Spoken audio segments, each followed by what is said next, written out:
Super Mario Brothers plays a very tangential role in the does. Tetris movie as well. It was and probably remains Nintendo's prized property, and it was going to be the game that came out with the Game Boy until Tetris came along. So it's little fun fact there. Hello and welcome to a very special edition of the Movie Podcast. My name is Daniel, and joining alongside me today are my fellow blockheads. It is Anthony. Hello. And Shahbaz. Hello. Is that how you would sound as a Tetromino, Shahbaz? You would sound like that? I don't think I'd have a sound. I think I'd just be like, and that's all I'd be doing. Well, I guess that's still a sound technically, right? It's still something. It's a little something. It's still something. Yeah, exactly. What shape would you be, Shay? If you could be any. Either the L or the T. You can only pick one, though. Pick one. L. I'm a T. Okay. You're a T? Okay, I'll be the cube. We all make, and that's the thing. We're all different, but guess what? We all connect together. Yeah. This is a very special edition of the Movie Podcast because we are joined by the screenwriter of the Tetris film, which is out now on Apple TV+. We're joined by Noah Pink. So we are so excited to have him join us to talk all about this film. We are really in a golden age of video game adaptations right now. We've had The Last of Us. We have the Super Mario Brothers movie coming next week. Oh my God, so soon. And then we have Tetris, which obviously isn't a story about the different blocks falling down. And don't worry, we did ask Noah that. But it is about the story of how this game that everybody knows is played around the world came together. And it's a very, very interesting story. And I want to say thank you to our friends at Apple TV Plus for making this interview happen for us. We adore working with them, and we have lots more interviews coming your way from the Apple TV Plus team. Now, of course, this is the Movie Podcast. You can catch brand new episodes all throughout the week and all the latest movies and series, including reviews and interviews and so much more. Make sure you're following us on Instagram, Twitter, TikTok, and Letterboxd at the Movie Podcast. Subscribe to us on YouTube and join our Discord. We're having lots of great conversations in there. And we're gonna have a lot of spoiler rooms open as well too for all of the movies coming. We're slowly approaching the summer movie season, so we're gonna have a lot of great conversations going, and we have lots more happening. I do want to plug really quickly our Last of Us coverage, since we are in the realm of video games right now. Shay did an incredible job leading us through the discussion of the Last of Us series on HBO. Make sure you go check out all of those episodes, and we even have some cast members like Troy Baker and Lamar Johnson who joined us to talk all about it. You don't want to miss it, and I definitely implore you, make sure you're following us on our socials because we're having some incredible, posts and videos and everything. We just went to the Stranger Things experience as well too. You don't want to miss any of that. I do want to ask both of you though. I know what blocks you are going to be though, but I do want to ask you both how you are doing. And Anthony, I'm going to start with you. I am doing fine. I'm actually pretty exhausted. It's been a crazy week this week with the amount of content that we've produced and put out there. So yeah, I'm good, and I'm looking forward to making more stuff for everyone to watch. I love it. Shay, how about you? How are you doing? You're very pink today. Oh, thank you. I'm very, very tired, and I know that sounds like I shouldn't be talking about how tired I am, but I've been fasting for the month of Ramadan, so when you're not eating all day, it gets a little bit hectic. When we were at the Stranger Things experience.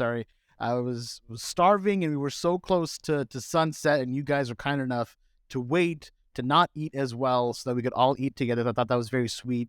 It let me know that you guys embrace the culture that I bring, and I just had a good time. But I am fairly tired from not eating a lot all of a sudden, and then now I'm like, oh my God, I have to be up very soon because guess what? More movie podcast stuff coming very soon to you. The business does not stop, and we love working in it for you. So thank you so much for listening to this episode. Thank you for watching. And again, thank you to our friends at Apple TV Plus for making this interview happen. So let's get right to it. The blocks are falling into place. Please welcome Noah Pink to the Movie Podcast. Thank you so much for sharing your time with us on the Movie Podcast today. How are you doing? I'm good. I'm doing well. I'm currently in New York for about 28 hours, so it's very quick. But good. That's awesome. What's bringing you there? Just some press stuff for the movie. Good stuff. Yeah. Nice. The other white TV sweatshirt. It is, yeah. So I got a YTV one going on. Shay has video in our Arcade Top 10. So we're proudly Canadian over here. That's amazing. I grew up on YTV. Yeah, definitely. We love it. We love it.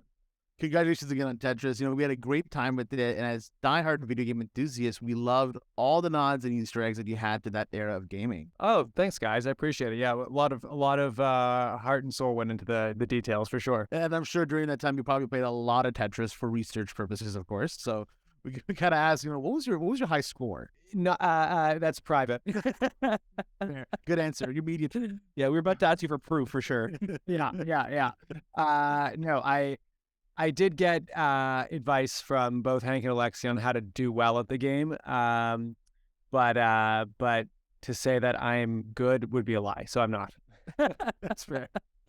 When you were first wanting to tell this story, when did you decide that you wanted to tell a story about Henk Rogers instead of the blocks themselves? Well, from the beginning, for sure.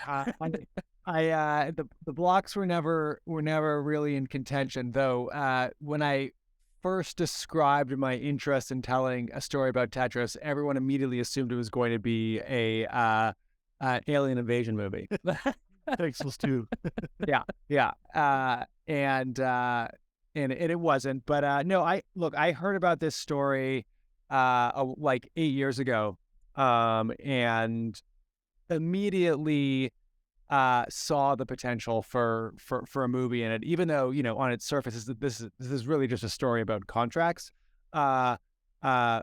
Behind that layer was like a really like intriguing and, for my part, like heartwarming story about friendship, and that's kind of what really brought me into the story. And I think you definitely see that throughout.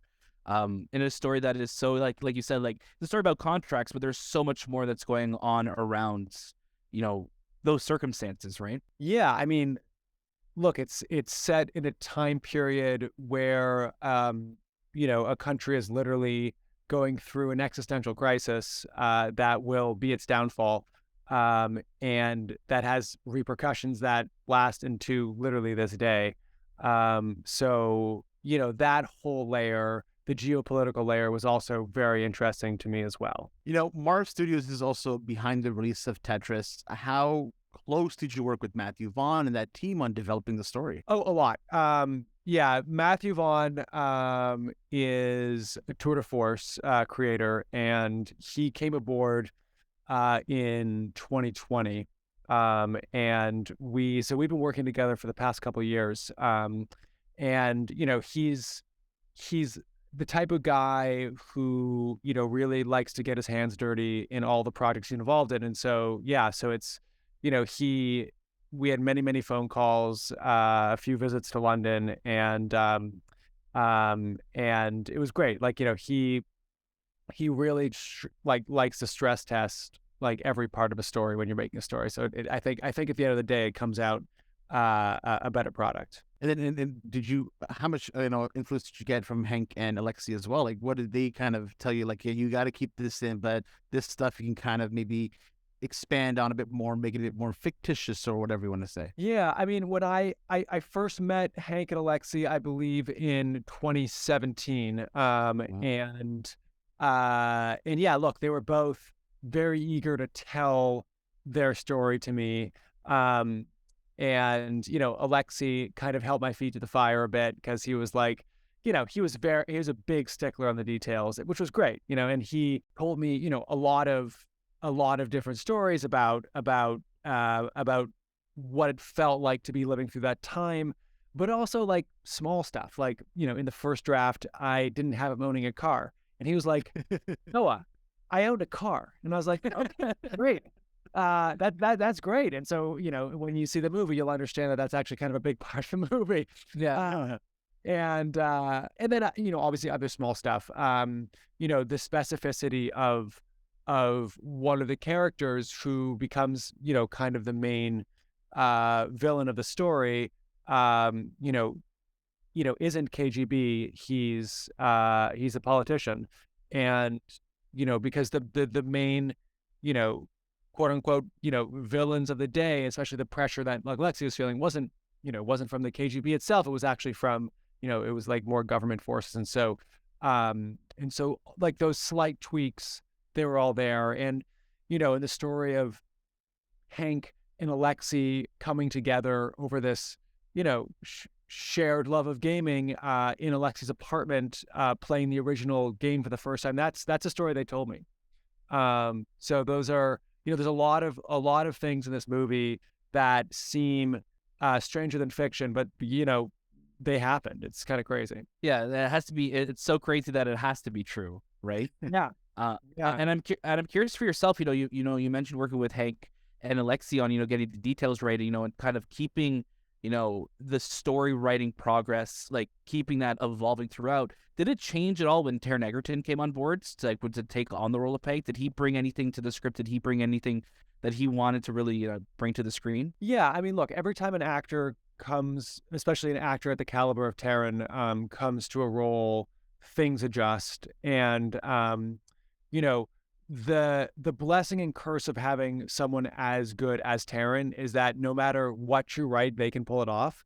Yeah. And so really it was Taron and the director John Baird, sitting down and just going through scene by scene, being like, does it need to be like this, or could we try it like this? And just shadings on everything to make it feel more lived in, I guess is the word. And Taron did that for every scene. Yeah, he definitely did. And I'm curious for yourself too. We're in a really interesting spot with video game adaptations right now. We had The Last of Us that just wrapped up. We have the Super Mario Brothers movie coming out. And I love that we could tell a story about Tetris, obviously not like an alien invasion movie, but on the actual story behind it. What do you think about the current landscape of video adaptations? Are we starting to go in the right direction? I am by no means the authority on that.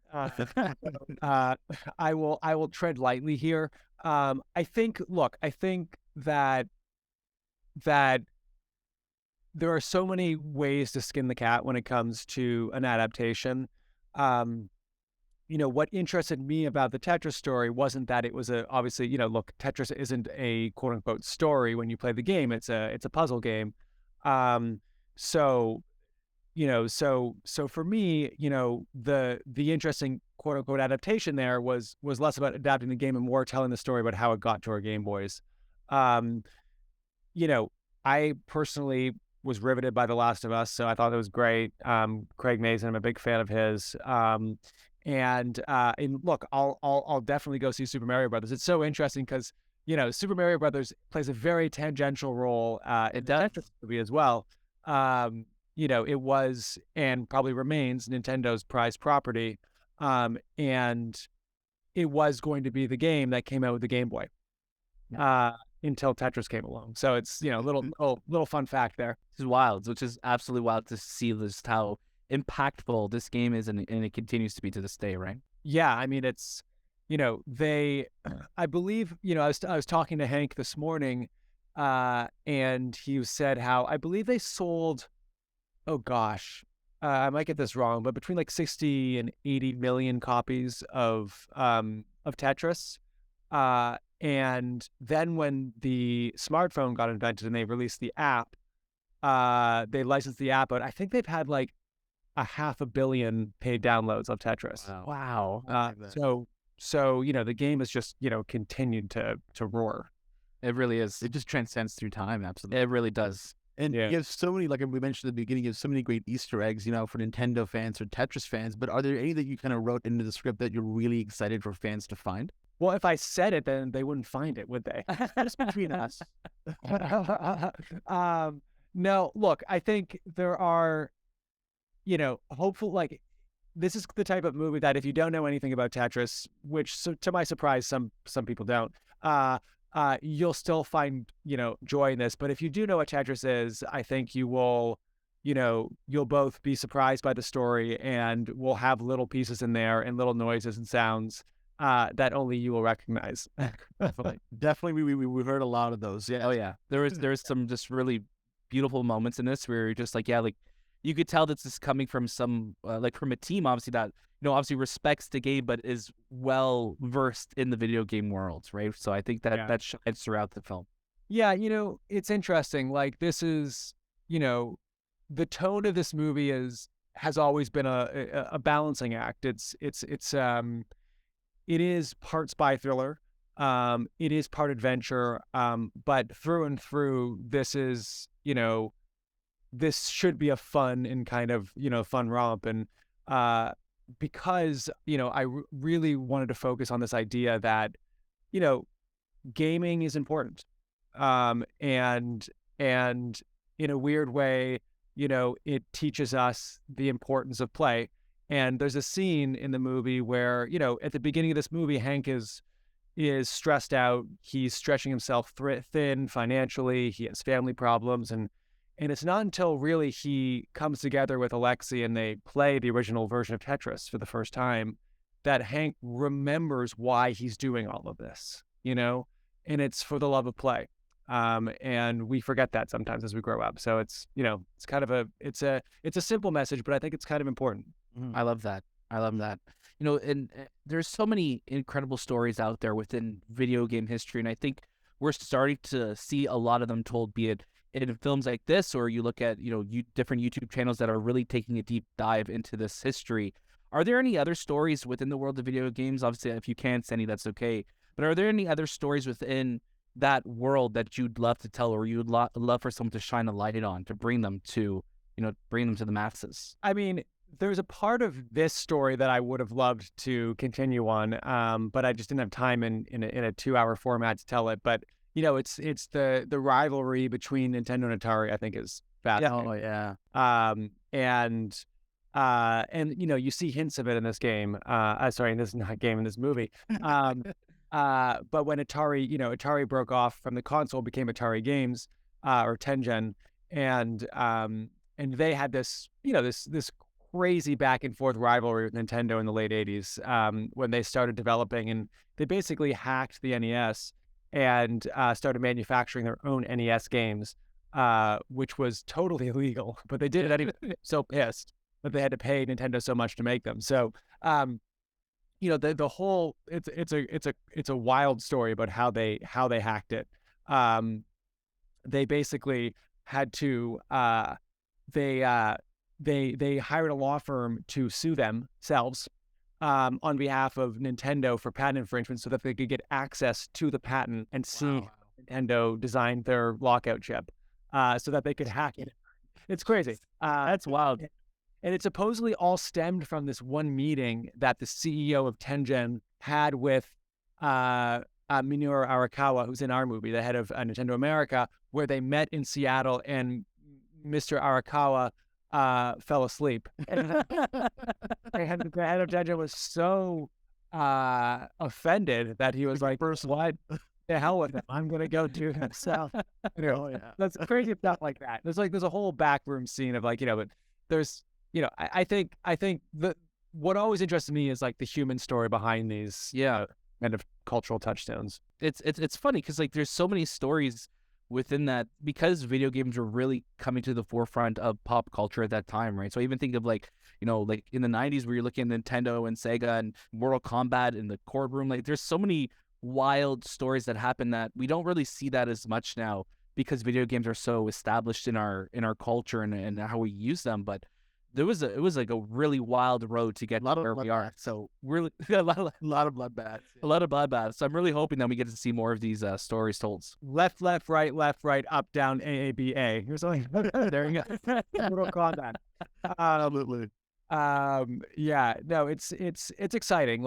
As long as we can find interesting ways into these stories, that surprises audiences, I think the audiences will show up for it. Absolutely. And I think a lot of people are going to love this movie. A lot of fans of Tetris, obviously over 500 million downloads. They're going to be watching this and loving it. And I think it's going to shine a light on this story. So thank you so much for giving us this film. And, we can't wait for people to see it. And thank you for taking your time with us today as well. Yeah. Thanks, guys. Really appreciate it.